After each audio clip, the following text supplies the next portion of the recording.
Preparing for a busy weekend at a pop-up drink stand comes down to three things: prepping your ingredients in bulk ahead of time, organizing your station for speed, and having a backup plan for when you run low on supplies or when equipment fails. Think of your drink stand like a lemonade stand that suddenly got super popular and now you have to serve 100 people instead of just 10. The trick that most people never think about is called batching, which means you make big containers of your syrups, juices, and mixers the night before instead of making each drink from scratch one at a time. This saves you so much time because when someone orders, you are just pouring and combining instead of measuring and mixing everything fresh.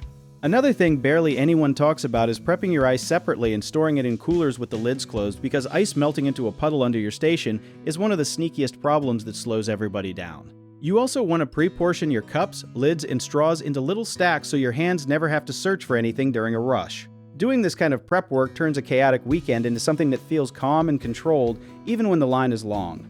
One really common mistake is underestimating how fast you will run out of cups, ice, or your most popular flavor. So a good tip is to bring at least double what you think you will need for a normal weekend.